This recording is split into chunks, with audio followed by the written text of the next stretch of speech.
All right, here we are again. Okay, tired as always, happy to be with you as always, trying out, I don't know, I'm just giving myself permission to play recently. I don't know if you ever do that, but it's really awesome. Okay, so I wrote down notes for myself because I feel like I need it today. I think I hate the hair. Ugh, give me a second. I'm totally taking off the headphones. Alright, this one goes like this. As soon as you blank, you'll blank.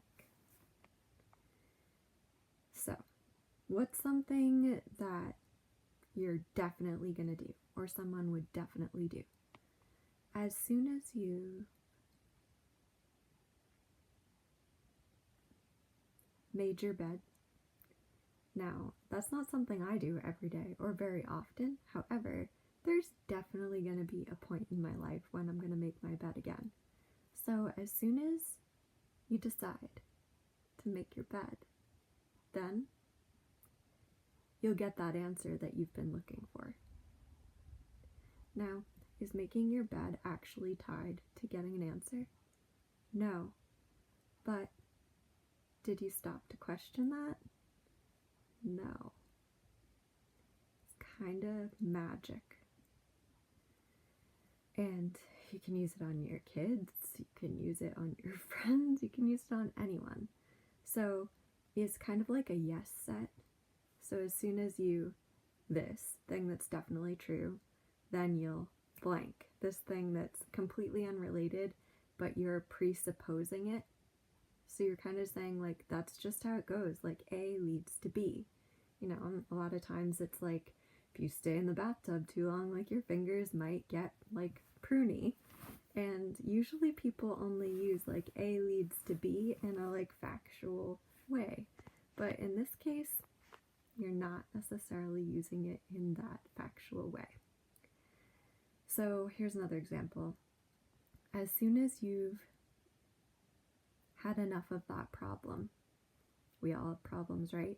You know the one I'm thinking of right now. No, you don't.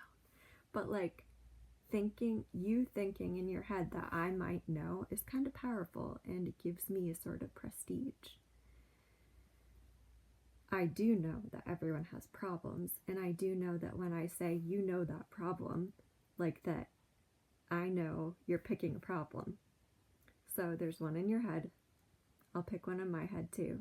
So as soon as you've had enough of that problem, you'll let go of it forever.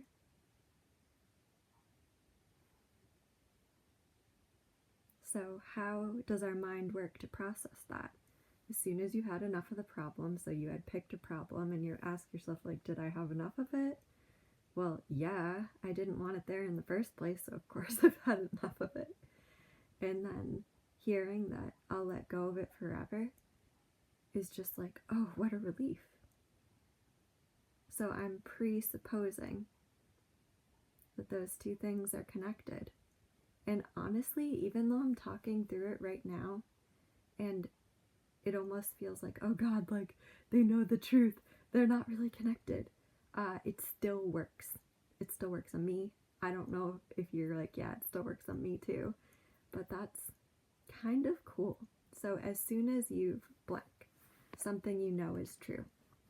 As soon as you brush your teeth in the morning or before you go to bed, then you'll get a really exciting idea. You'll look in the mirror and you'll be like, whoa, yep, there's that idea that Noelle said. That would happen. And you can just play with it because it does work and it's pretty exciting. So the pattern is, as soon as you blank, you'll blank. Use it on yourself, use it on your friends, use it on your kids, only in healthy ways, please. And I hope that today was a good day for you. Why don't I just end with a story so it's a little more exciting and a little more fun? let's see what is going to pop up in my mind.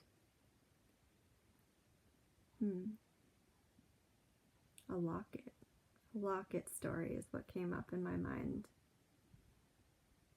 Okay, that's what I'm telling you.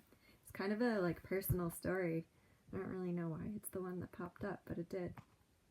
When I was little, I was kind of entranced with lockets because there's a secret hiding in them, right? And it's a secret that you wear close to your heart. And it's a secret that you could choose to share with someone else, but odds are it's semi-private. So when I was little, my mom gave me a locket, and it already had pictures in it. And the 2 pictures were poorly cut out and stuck with scotch tape in there. And one was her mom, so my gram, who's still alive. She's a model. And the other was my sister. And I, of course, never changed the pictures, because who changes the pictures in a locket that's given to you, at least? Probably no one. And that brings me to the second locket. The second locket was, this is intense. I lived in a house with 11 family members, so my dad, his brother, and their father built it on 31 acres. And it was all post and beam, not a nail in the entire place. In the middle were my grandparents, my Grammy and Papa, my dad's parents. And my Grammy was she's been dead a while now, and I still have trouble talking about her because she was that person who even when you're in an awful relationship and ruining all your current good relationships because of it, she still loved me and didn't sneakily try to get me to break up with him. And I just really appreciated that she accepted me for who I was all the time. So a few weeks before she died, she got me a locket, and it had my nickname on it, Bells. When I was little, I would get lost. They put bells on my shoes, so I'd be ring, ring, ring, ring, ring, ring, running around everywhere. And she gave me that nickname. So it's a heart locket that has a key coming out of the bottom of the heart, and it's empty to this day. The job was for my boyfriend at the time, husband now, to fill it for me. He never did. So I always wore it and held it close to my heart and loved it, which I guess brings me back to the original locket. I don't think I've ever told anyone this part of the story. Again, I found myself at a difficult time in life, and sometimes I won't speak. I'll have a conversation in my head of what I should be saying, but I just won't say it out loud. And I kept having that same conversation. So I was you know what I'm going to do? I'm going to write out what I want to say in this moment and shove it in my locket. And then at the exact right moment, pull it out. And I did. And it changed the relationship with that person in a incredibly wonderful way. So who the heck knows why I told that whole story? And I don't know who watched it with me because I can't see that from here, but thank you. Thank you so much. It means a lot to me. Sharing time and space together is probably our most valuable resource, right? And you're doing it with me. So thank you from the bottom of my heart. And I'm sending you love and compassion, whoever you are. Have a great night. Bye.